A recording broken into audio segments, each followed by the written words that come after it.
Hi, Stephen. Thank you for joining me here. Thank you for having me. Stephen, you and I have been friends for a long, long time before you were a photographer, before you became a photographer. And you were actually pursuing an academic career and doing really well. What made you drop everything and become a photographer? Well, photography started with me as a hobby, and it quickly became a very expensive hobby. So at some point I started to think I should probably offset some of the expenses with actual paying jobs in photography. And I started doing some small things, model headshots and stuff like that. And it just kind of grew and developed from there. Shortly I realized I was making decent money in photography, and I enjoyed it a lot more than my previous career, so I just went full force with it. So at the beginning you hooked up with some model agencies, right? You did some free portfolios, I remember. Yeah, I started, finding models on their own was far more difficult back then, so luckily I'm in New York. I went to some of the modeling agencies, and they have constant new faces coming in. So I did a lot of testing. Between makeup artists, hairstylists, stylists, and models, I was probably shooting upward of 9 models a week, 4 or 5 looks each, just being creative. So you kind of trained yourself as well as get a reputation at the same time. Definitely trained myself. Starting with film, it was a little bit different. You had to understand all the basics of what the light was doing because you couldn't really see it. So I had the basics down from my film days, and when I went digital real early. When I went digital, it just exploded in my mind that I could do things I wouldn't have probably attempted pre-digital, because you wouldn't want to shoot something that you're not sure of. Instead, now I could see it instantly and see if I like it, change it. It was just an explosion of creativity. So you started like that, and how did you get actual paying jobs? I mean, you didn't know anybody in the industry, you weren't assisting any famous photographer, you don't have family, my dad, my brother, whatever. How did you get jobs at the beginning? I was shooting a lot of models for almost all of the agencies in the city, and I got to be friends with most of the agents. And between agents referring me to some of their clients that they already had, and the clients themselves seeing pictures I had shot in the models' books and asking, like, who shot this, and seeing it repeatedly, seeing me or my work, I started getting calls from different companies, and that kind of really expanded. I started with some sweater companies, and the person that brought me into that company had left, gone to another sweater company, and they brought me along with them there. My client retention rate is really high, so anywhere they went, and the people that worked with them, when they would leave or start their own company or go to a different company, would end up taking me with them as a photographer for that company also, and it just kind of snowballed. Mm-hmm. And you do a lot of commercial work, and I'm not sure that people know the extent of the work you actually do, because you're more known for your beautiful, glamorous lighting and beauty lighting. You have access to the most beautiful, I don't know how you do it, like you have the most gorgeous women come work with you. And when you do workshops, that's kind of the allure of why people come to the workshops. And I know that people, mostly guys. Would you say that when you do workshops, the majority of people are men? Well, when I do a glamour workshop, I would say the majority of photographers that come are men. We just did a tour around the country that was more, speed lighting and lighting basics. I would say that was kind of 50-50. A lot of women came because they wanted to learn lighting, especially small lights. They were more portable.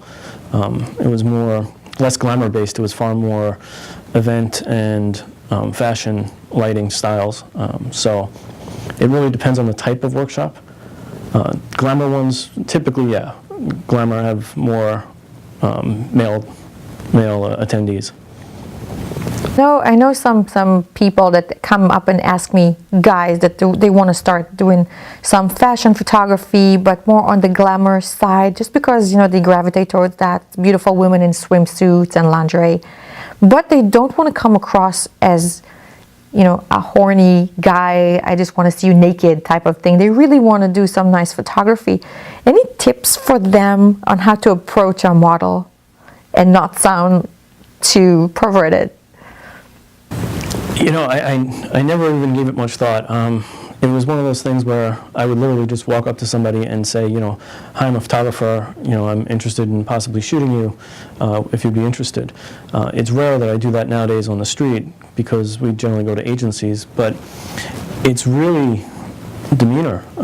If you approach them kind of like asking them out, it's a little bit different than just telling them, you know, you're a photographer, you think they have an interesting look or a nice look, you'd be interested in photographing them, and then give them a card and basically leave. You know, you linger too long, it starts to be more like a come on. You walk away, it will eat in their brain until they go and look at your website and see your work. And if your work is something that appeals to them, you'll get an email in a few days or a call. You know, that's always been the way I found it.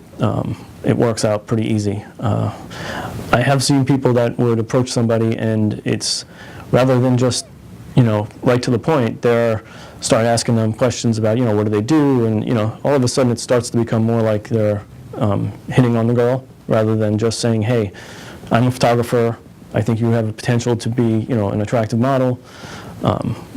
If you're interested, be in touch. Mm-hmm. Great advice, yeah.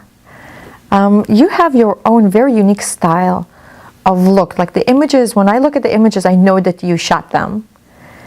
And you do, I know you do it some in lighting and some using some retouching techniques. That you do your own retouching, correct? I would say about 98% of it, yeah. Anything that's beauty or glamour related or editorial in nature, I do my own retouching. Most commercial stuff I do, unless it's like real high volume and it's just fixing flyaways on like catalog work. Some of that I farm out because it's not really retouching, it's just get rid of the flyaways here and there. And sometimes there's like 400 or 500 shots to go through and do little things like that. Right, of course. Care to share any retouching tips with us, especially for skin, because I know skin can be tricky. Skin can be tricky, depending on, you know, what your final output is and who your client is. There's a wide range of, we want it to look natural to we want it to look, you know, perfect and yet still natural. For cosmetic, a lot of cosmetic stuff, we actually retexturize the skin, so we take the texture off completely and then put a uniform pore structure back on. That's kind of more elaborate. But for most of the work I do, standard stuff, I do everything on individual layers. I'll pull out the healing brush to fix the basics, anything major, and then we go to a clone tool. I would say that most people get into trouble with a clone tool because they use it at too high an opacity. It really needs to be used at a very low opacity so that you can kind of blend in, rather than anything that's, I would say anything above 25% opacity starts to really show in your retouching. You're better off going around like 20, 22% and going over it a few times.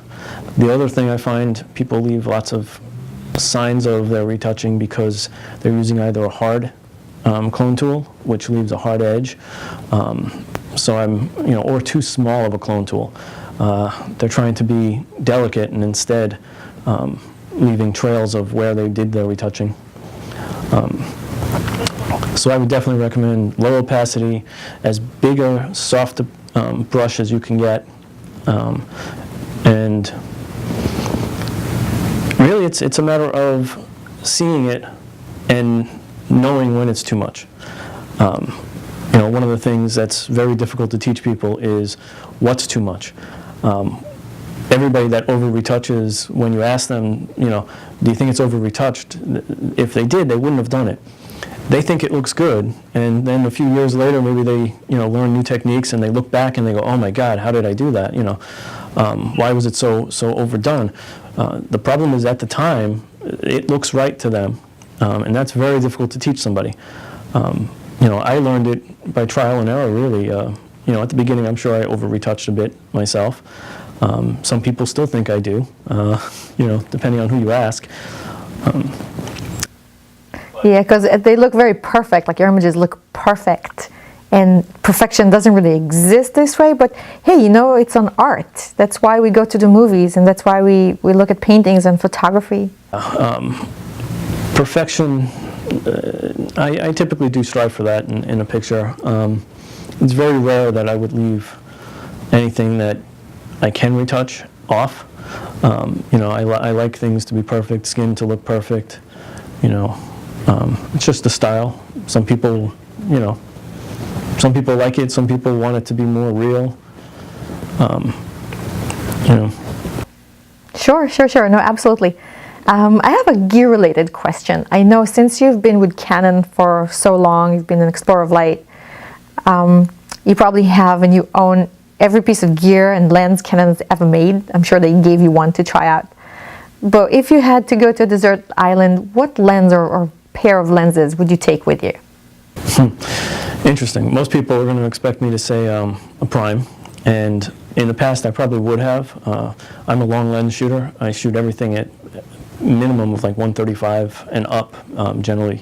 So if I was looking at primes, the ones that I still have and still do use, I have the 180 macro, the 200 2.0, and a 300 f4 I use often. But nowadays, I'd say the past 4 or 5 years, the lens I actually take more than and use more than anything is the 7200 2.8 version 2. It's plenty sharp for me to have lots of detail work to retouch afterward, and it's just very convenient to use. In my gear bag, anywhere I go, even vacation, wherever, I would always have the 24-105 L lens, which I happen to like better than the 24 to 70, and I'd have a 7200 always. Anything else, I have to really know what I'm going to shoot to bring prime lenses nowadays, because if I have something very specific I'm going to shoot, then I know what lens to bring. If not, the 7200 generally covers everything. If somebody wanted to go and start this as a business, doing glamour work, not really fashion, high fashion, because that's a very limited type of field, but more glamour. Do you think there's a market for that? Can somebody start a business doing that? And who would be their potential client that they should hit on? Strangely, I'm going to have to say it's not a real market in and of itself. There aren't enough clients. You can get lucky and get into some of the glamour-based magazines. And if you're in there enough, that could become a business, but realistically, what you're more likely going to be doing is shooting for local girls that want glamorous pictures of themselves. Actors, models, dancers, model wannabes, and I think glamour, as you're referring to it, is what most of Middle America would start to consider like boudoir photography. And you could make a business out of boudoir photography. There are people that do, but you got to realize that your target market is, regular everyday people, more so than, hey, I'm going to start a glamour business and, supermodels are going to come knocking down my door. I wouldn't recommend glamour as a primary mode of financial achievement. I don't think you're going to get very far with just glamour. I would say if you go into commercial fashion, even in local markets that aren't New York, Atlanta, Florida, you can basically do commercial fashion now in any market, because there's always local stores in your area that want to get things online. Even if they're a local clothing store, they want to shoot and show some of their stuff to sell online. It's an easy way to get into that business, and it's almost always more profitable than trying to get models to pay for a glamour portfolio. That's a great idea, hitting your local market. That's a really good idea. One of the complaints that I've heard from photographers is, oh, but I don't have a studio. Nobody's going to take me seriously because I don't have a studio. I can't afford to rent a studio on a monthly basis. Now, you are very successful and you don't have a studio, and you haven't had one since the beginning, and then for a couple of years you kind of had one just for fun, I think. You weren't even shooting there, the commercial jobs. So can you please, explain why you don't really need to have a studio? Well, it's funny because when you don't have a studio, you're always conscientious of the fact that you need to have a studio to be taken seriously. When I had a studio, I didn't shoot any commercial jobs in it. In fact, all my commercial jobs, every single one was basically part of the budget is they have a rental studio. It makes my life a lot easier. I mean, I walk into a place, the lights are all sitting there waiting for me. I set everything up, I shoot, I walk out, someone packs it all up, puts it away. I did get a studio, and I had a studio for a while, and it was pretty much just so I can store all my stuff. I have a lot of lights and lighting modifiers and cameras and you name it. I'm kind of a gear hound. I buy everything. So for that aspect, we needed a place to put it all. It was nice to have it. In the 3 years I was there, I think I shot there maybe 5 times, and it was all just like, friends of mine or models I knew that wanted some, nice pictures of themselves. So for that aspect, it really doesn't pay for me to have a studio. I'd be better off with a nice, secure storage house. You've recently been invited by Lightro. It's a new camera company, relatively new camera company from California that brings innovative new technology to the market. And some say it's a little bit of a gimmick. Others say it's going to be amazing. Now that you've played with the cameras and you shot with them, you don't need to get too technical about how Lightro works. People can go online and check it out. But in your opinion, are there a real player, or it's just going to be another nice toy that people can buy? No, this is an incredible camera. People that say it's a gimmick, forget that they said the same thing about digital when that first came out, and old black and white photographers said the same thing about color film when that came out. It's at the moment the Lightro camera is relatively new, and people don't understand how to get the most out of it. But once they do use it and use it correctly, and learn a few little rules of how to use the camera, because you are composing and thinking a little bit differently than your traditional still shots, I think people are going to realize that this is definitely an evolutionary camera. It allows you to do things that just aren't possible with your traditional still cameras at the moment. And the value is, I would say, more in the online aspect of it, anything digital. People were asking me, like, what would I use this for? And my main response is, all the digital billboards that are coming up pretty much everywhere you look. I'm in New York, and not only the billboards, but almost every subway station now has a flat screen for you to watch something. And with the Lightro camera, you can get not just the 3D aspect, but even in 2D, you can put together almost a mini animation from one still picture that actually can tell a story. And you put that up on a digital billboard, and it's just far more eye-catching than a standard still image, and far less work than putting together an entire video production just for a 6 or 7 second commercial, so to speak. What still excites you about photography? I mean, you've been doing it for so long. What do you still enjoy, really enjoy about it? That's tough. There are some days nothing excites me about photography, and then there are days where I just come up with an idea that I just want to shoot. Something pops in my mind, or I find some prop that I start thinking of, what can I do with this? How can I incorporate this into a photo shoot? That every now and then still hits me, and I get that urge. But more often than not, I think, especially being heavy into beauty photography, just being able to produce a beautiful image of a beautiful face still excites me. Maybe not as much as it did in the beginning, because everything was new, but just getting the final result and looking at it and realizing, hey, I did that, you know, that still excites me, keeps me motivated. And plus, anytime I get a new toy, you know, that makes me real motivated to go shoot. Do you still buy new gear? Oh, constantly. You know, I love to play, so anything new comes out, I'll definitely, you know, gravitate toward it to see if it's something I can use and what I could do with it and how it can change the way I shoot. So yeah, I still get new gear all the time. Stephen, before we go, leave me with a tip for a newbie, a beginner photographer that wants to get into the business. Encourage them. Encourage them. Let's see. The first thing I would say is experiment. Don't be afraid to, like, you know, play and shoot. Take advantage of the fact that digital has that instant feedback, and don't be afraid to change something, even if you learned at some point this is the right way to set it up.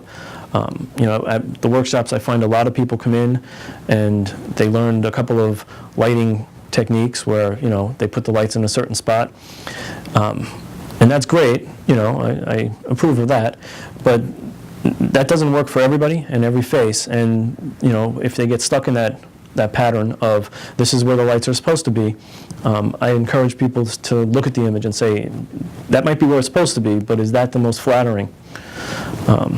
So I always want to encourage people to do that and constantly learn. And for the business aspect, if you're really looking to turn this into a business, the first thing you need is a good portfolio. This is a business where, you know, I don't want to say education is almost irrelevant, but in reality, nobody cares about your degree.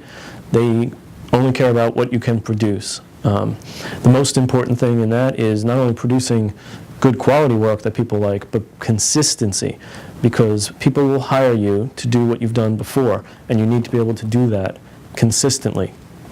And that's real important with commercial clients. They don't want to know that, you know, you're artsy one day a month, and if they got lucky, that's the day you're shooting for them. They want to know that any day they need to shoot, you're going to be able to produce quality work. And then, like I said earlier, you know, going to local businesses that want to start moving online, finding local talent and models to work with is a great way to start to build a business. Depending on what you want to do, you know, that can spawn into other things. Those companies start to grow, especially if they go online and start selling products online. They'll grow very quickly and need more and more work. But also other businesses in the area will start to want to also have model shots and things of their clothing, let's say, to put online. Excellent, excellent. Stephen, thank you so much for joining me here and sharing all your insights with us. And I'm looking forward to seeing your work and following you around in the next year. Thank you for having me here.